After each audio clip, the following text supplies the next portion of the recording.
We're going to climb the tallest peak in Africa and one of the tallest peaks in the world without any training. And the rest of the trip was an absolute battle. We continued to endure physical and at this point, mental hardships. I went face down. Welcome to the Spinoso Podcast. I'm your host, Dr. Alex Spinoso. My experience and expertise is in scaling all types of medical businesses to 7, 8, and even 9 figures. And I'm sharing my journey to having multiple 8-figure companies and someday enjoying a 9-figure exit. This isn't a podcast telling you you should do this. I'm just telling you how I did it. And hopefully it helps you because I want to help you build your business, take ownership of your life, and become a better leader at home and at work.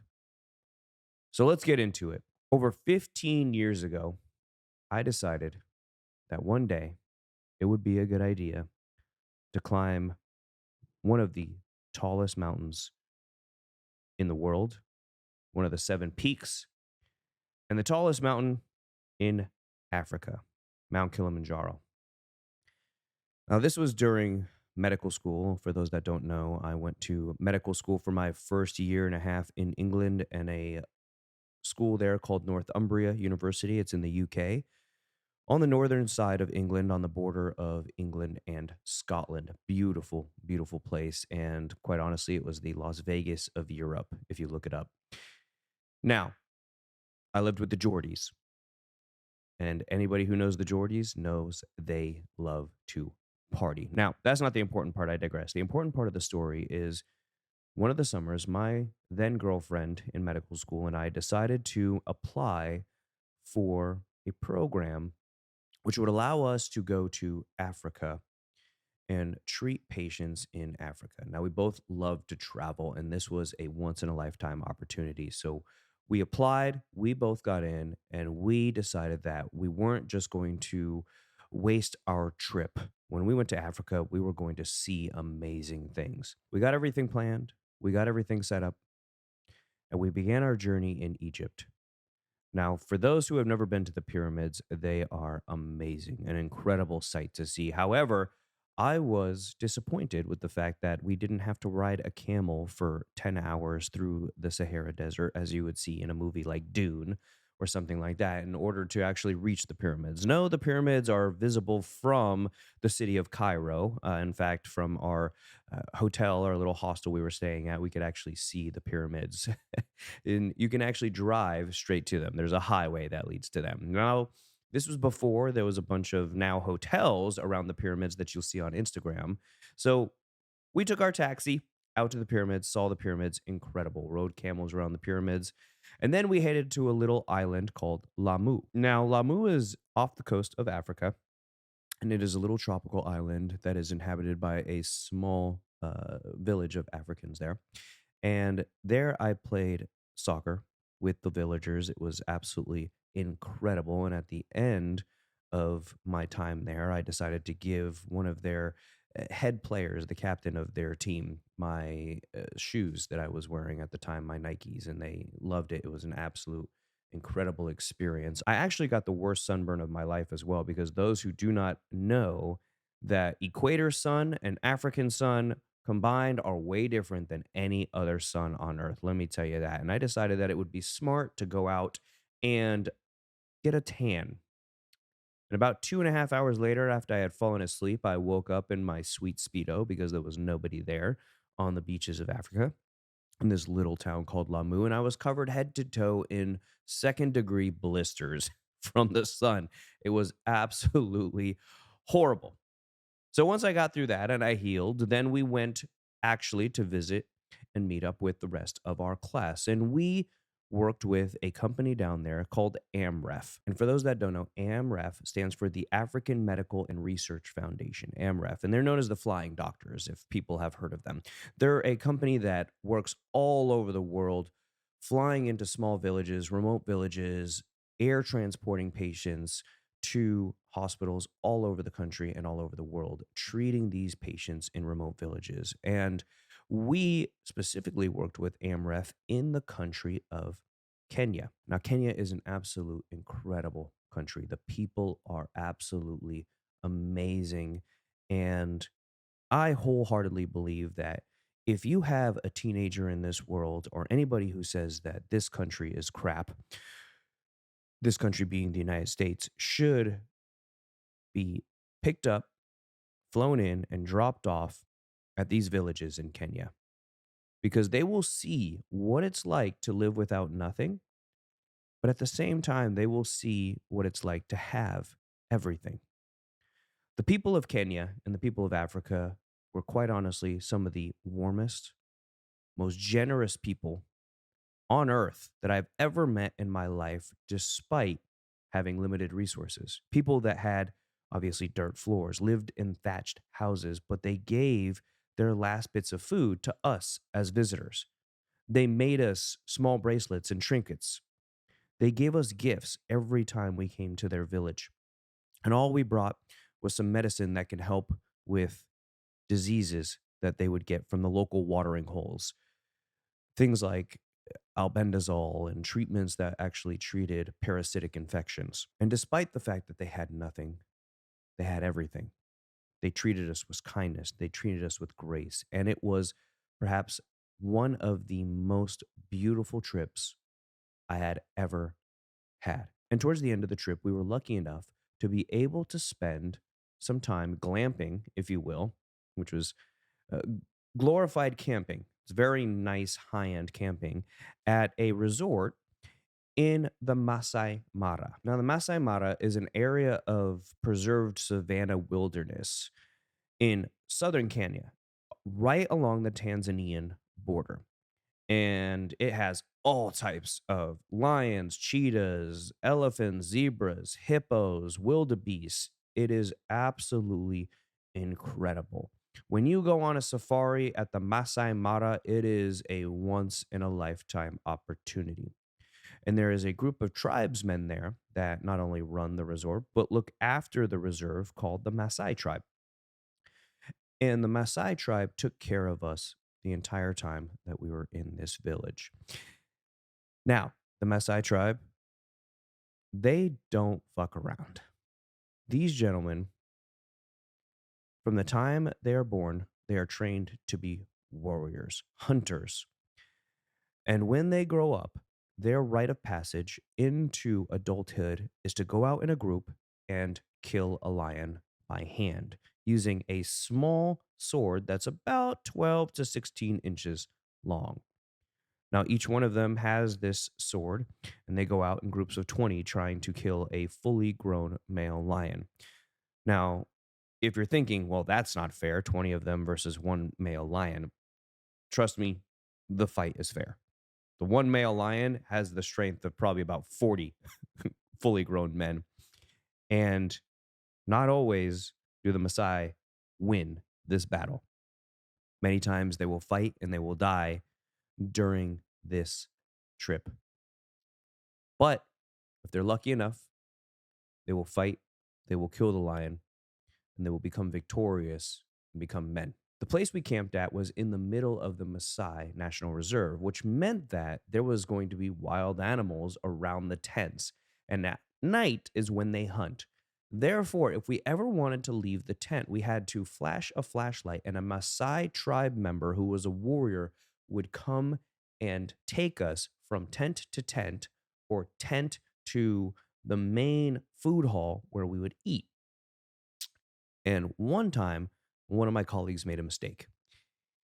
He was walking with two Maasai tribe members when he saw paw prints of a lion in the sand. Immediately, he laughed and said, Simba. Now, unfortunately, in Swahili, Simba means lion. And as a result of that, the two Maasai tribe members that he was with unrobed themselves, unsheathed their swords, and said, Where? In the only English word that they knew. These guys were ready to fight and to die and battle lions. This was real. Now, my friend got a kick out of it, but at the same time, he almost shit his pants because these two tribe members were ready to fight a lion. And it was a good story later on, but it showed you how real it was to live with these people, how real it was to be in Africa among these animals. Later on, at the end of the trip, the Maasai tribesmen gave me one of their hunting swords, and I still have that hunting sword to this day. After that, the trip was over, but not for myself and my girlfriend. We decided that since we're on the border of Kenya and Tanzania, we were going to cross the border into Tanzania and climb Mount Kilimanjaro. Now, Mount Kilimanjaro has a few ways of climbing up the mountain. There is the easier route, quote unquote, which is a 5 to 7 day hike, usually 7 days or more hike up the side of the mountain. Or the harder way is a straight trek, and it's a 3 day climb. Now, my girlfriend and I at the time were untrained. We didn't know how to climb. We hadn't been training for this climb, and therefore we decided to go the easy route because we were both athletic, and that's about it. No training. We're going to climb the tallest peak in Africa and one of the tallest peaks in the world without any training. Mistake number one. Now, when you're climbing Mount Kilimanjaro, it is an absolutely breathtaking experience. You go from the base camp through dense jungle and forest to what becomes a barren wasteland, almost like sitting on an active volcano. Nothing but rocks and clouds and barely any plants and biting cold wind. And every morning, we would wake up, we would eat our breakfast, and then we would walk for about 12 to 13 hours a day. Have some lunch during it, and walk again. On the third day, however, when we woke up, we drank our water was cold.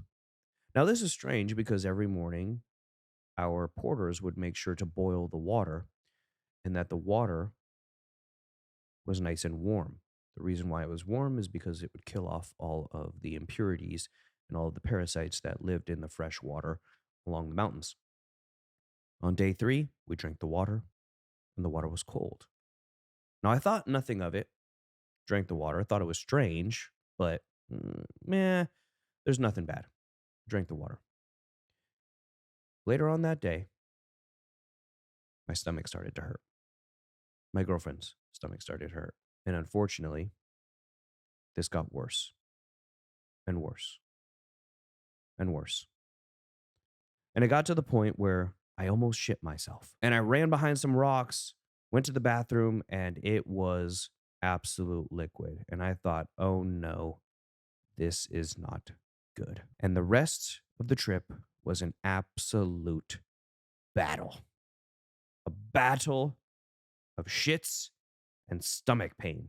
I probably shit no less than 20 to 30 times a day. When we got to the next camp on day 4, we were very weak. We were tired. We could barely eat. And every time I would try and sleep or rest, I had to quickly unzip the tent, poke my ass out, and try and blow shit all over the camp. The good thing is that we had made sure that we camped at the very edge of camp away from the rest of the campers. And in the morning, that plant, unfortunately, that was just outside our door had turned from a nice green to a horrible shade of brown. I was having trouble. Now, despite our illness, we kept climbing.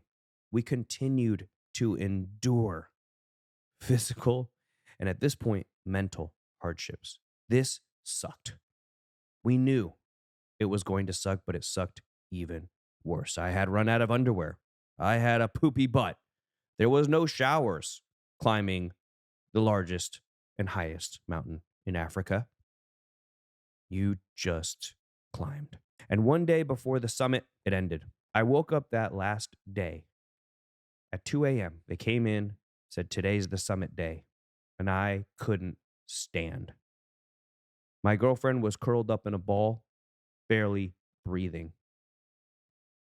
Neither of us could bring ourselves to get up and summit. Until this day, I still am haunted by the fact that I did not make it to the top. But if I wasn't going to make it to the top, I was going to walk out on my 2 feet. So I stood up, and the tribesmen and the porters that had brought us this far, they got a medical stretcher, lifted my girlfriend up, and they started carrying her down the side of the mountain.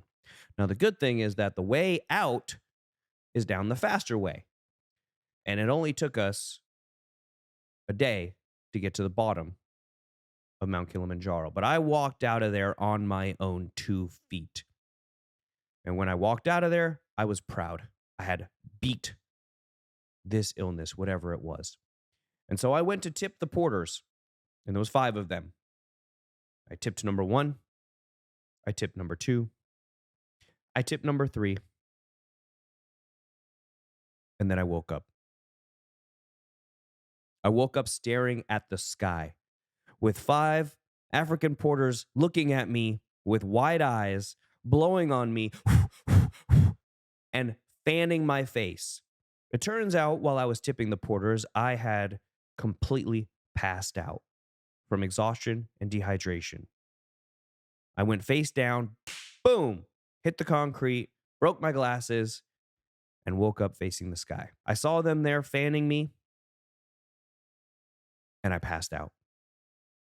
The next thing I remember, I am awake, and I look down, and I am being carried by a Tanzanian man in flip-flops running down the side of the mountain with my body in his hands. And I pass out. And I wake up, and I see a van. The van doors fly open. I hear a bunch of African men kind of yelling and screaming and talking to each other. I get thrown in the van. Van door gets closed. Oh my God. This is where it ends. This is the end of my life. I'm getting sold, and I'll never see my family or anybody else ever again. The door closes, and I black out. I wake up sitting in a hospital chair with a doctor looking right at me. He's got a blood pressure cuff on my arm, and he's trying to listen to my blood pressure. He pumps it up, pumps it up, pumps it up, pumps it up, and he looks at me, and probably the blackest African man I have ever seen in my life turns the whitest shade I have ever seen in my life. He looks straight at me with eyes bulging out of his head, worry in his face, and I pass out. I wake up a day later in a hospital bed, surrounded by a mosquito net, not knowing where the hell I am. I struggle and sit up, and I look to my left, and there's absolutely nobody there. It's just a concrete room. And I look to my right, and there's another bed there. My girlfriend at the time was in that other bed. She's got a mosquito net surrounding her bed, but the rest of the room is completely void of any life. There's no other beds, and the entire room is concrete. And when I say concrete, it is that gray concrete. The floors, the walls, everything is concrete. And the windows, well, there are no windows. There are just open squares where there are windows, but there's no panes in them. We're just in this concrete square building. Now I lay back down, and a nurse comes in. And the great thing about Africa is that many, many of the people speak English. And in her English, she told me that we were in a hospital in Tanzania and that we were being treated. I had an IV in my arm, and not any normal IV, no. I had a metal straight needle IV in my arm. And normally nowadays, in what we would consider a first world country medical world in the United States and other countries like that, the IV is now a very thin plastic or material that goes into your vein. Before that, we had metal needles, and those metal needles were straight. They do not bend. So I had to keep my arm perfectly straight in order to stop that needle from piercing not only my vein, but my muscles and everything in my arm, including tendons. So while I kept my arm straight, I listened to the nurse telling me that we were getting fluids and we were undergoing different tests in order to find out what we had. Now, the first day, they did a myriad of blood work and they brought in a tiny little ultrasound that was handheld to actually look at our abdomens. Now, our abdomens at this time were extremely bloated. We had been crapping ourselves for 5 days straight. We had felt absolutely terrible. I don't know how long I had been in the hospital, and my abdomen was tender to touch. After that ultrasound of the abdomen, they had looked specifically at the liver, which, if I was in any other country in the world, they likely wouldn't have that quickly. But they knew what was going on. They looked at my liver and they found parasites laying eggs in my liver. Now, on that third day, when the water was cold, what had happened was they took water from the streams of Mount Kilimanjaro and they didn't boil it at a higher temperature than what they should have. And if you didn't know, as you go up in elevation, water boils at a lower temperature. So you have to boil it for longer or at a higher temperature in order to truly get rid of all the impurities. We had drank this water. This water had a disease, a parasite more specifically, called Entamoeba histolytica. It's a parasite that goes to the liver, eats the liver, lays eggs, and multiplies. Sounds lovely, right? So our livers were getting eaten away. The greatest thing about this is that the treatment is a simple pill, a simple anti-parasitic that we had just spent the last 2 weeks giving to the local villagers. It's called metronidazole. It's also a medication that is known to be used for malaria. So they told me this, and I, again, passed out. I was so low on fluid. And I woke up again, and I thought, oh no, I have to poop. And I did not want to soil myself in this bed. So I mustered everything I could to stand up. And as I'm on my 2 feet, I go to move my IV pole that is sitting next to the bed. And the IV pole doesn't move. I try and move it again. It doesn't move. And I look down, and unfortunately, my IV pole had no wheels. Nope. This is Tanzania. And in Tanzanian hospitals, they drilled holes directly into the concrete floor and placed that metal rod for my IV directly into the concrete floor. So, in order for me to go to the bathroom, which was across the room, I would have to pull this rod out of the concrete floor as King Arthur pulled out Excalibur himself. I took both arms, straight arms, if you will, because I have, remember, the metal needle in my arm. And I used every ounce of muscle I could to pull Excalibur from the concrete. I was able to lift it up and drag it across the room, straight armed, step by step. And I kick open the flimsy wooden door, and much to my horror, I see a hole in the corner of the room. Now, this hole is covered by a sheet of plywood, and in that plywood, there is a hole. And as I drag myself over to the hole, I look down. And again, to my horror, I realize that I am on the second floor of this hospital. And through that hole, there is nothing but a 15-foot drop and a pile of shit at the bottom. So I realize that if I make one false move, one false step, I am going through the second floor hole, falling straight to my death and possibly breaking my neck face down in a pile of shit. What a way to go out. And so I squat, and I squat like I have 800 pounds of weight on my back. I squat like Ronnie Coleman, arms straight out, holding my IV pole in front of me. Yeah, buddy.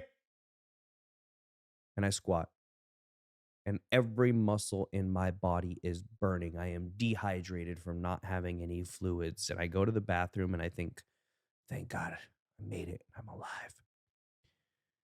And I look around and there's no toilet paper. Nope. Instead, there's a spigot with a little tiny cup. And while one arm is straight and I am straining, I turn on that spigot and I fill that little tiny cup and I splash myself trying to get myself clean. Now, if I wasn't already embarrassed, I definitely am now. I drag myself back to my bed and I lay back down and I pass out, victorious that I went to the bathroom. And the next day, I wake up again, still feeling the same. The nurse comes to my bed and says, well, have you taken your medication? And I say, what medication? And she looks in the bucket right next to my bed, says, oh, this medication, and pulls out a little box of medication. Now, I had been so exhausted and passed out, I didn't hear when they told me, you need to take this medication. And none of that was explained to me that I could remember. Now, remember, I was in and out, in and out, in and out of consciousness. So she gives me my pill finally, and 2 days later, I'm on my feet. My girlfriend's on her feet. We feel much better. Now we go to checkout, and I think of all the incredible things that these people did for me. They carried me down the side of the mountain. They threw me into a van. I trusted. In fact, I didn't even know they were taking care of me. They brought me to a hospital. They brought me back to life. And when I went to check out, they apologized to me. They apologized because they said, I'm sorry that since you're a new patient and your girlfriend's a new patient, we have to have you pay for a new patient chart. Now, the bill was for a new patient chart. I had taken about 14 liters of normal saline, that's fluid, and my girlfriend had taken about 12 liters. We were both treated with metronidazole. We both had our ultrasounds. We were both seen 24/7 by nurses and doctors. And they told me that the bill was going to be very high. And I said, you know what? I'll pay whatever. You saved my life. And they said, we're sorry, Mr. Spinoso, but the bill is $100. What? I said, uh, did I hear that right? You mean 1,000? No, $100. Okay, here's 200. Thank you for saving my life. Out of all that treatment, all that time, everything, my treatment was $100. And I gave him $100 for saving my life. And when I reflect on the experience from beginning to end, I really think about life and how the people around you are going to be your best source of strength. They're going to be your best source of kindness, resilience, and realizing that there is an inherent goodness in people.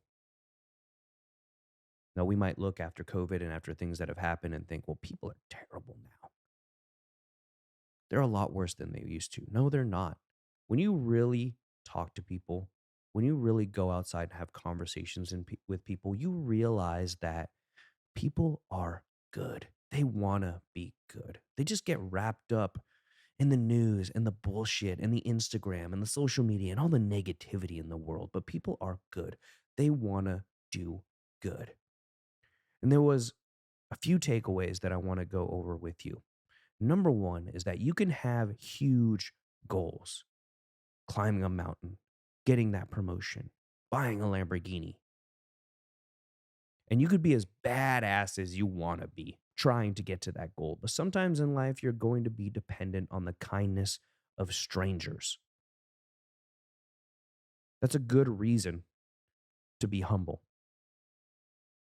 Because if you aren't humble, if I had treated the porters that I was going with like an asshole or terribly, I might not be alive today. Treat the people around you with respect and realize that all the strength, all the money you have, it doesn't matter if you're surrounded by crappy people. Now, the second takeaway is that you're going to meet some people that are pretty shitty. Now, that's in real life or in business. But you have to remember there are always really good people in the world. They might only live in Africa, but at least they're there. No, I'm kidding about that. There are really good people everywhere. So instead of bitching about shitty people, be for other people what those Africans were for me. Be the person that other people can trust. Be the person that other people can count on. The third lesson, sometimes there's an inverse relationship between how much people have and how grateful they really are. Gratitude is something that will change your life. The life that you're living today is the life that some people only dream of or are wishing for. The people that I met in Africa, they didn't have shit. They didn't have a wooden floor. They didn't even have a vinyl floor. They didn't have heating. They didn't have air conditioning. They didn't have microwaves. They didn't have refrigerators. They didn't have phenomenal health care. They didn't have hourly income that was guaranteed. They didn't have food that was guaranteed. Yet they were joyful, thankful people, willing to give to strangers. We have everything and we suck, but we don't have to suck. If we all work to count our blessings and be more grateful, the world will be a much different place. So go out there, climb the mountain you want to climb, surround yourself with great people, be the person that others want to be around. And I guarantee you, your life will be better for it.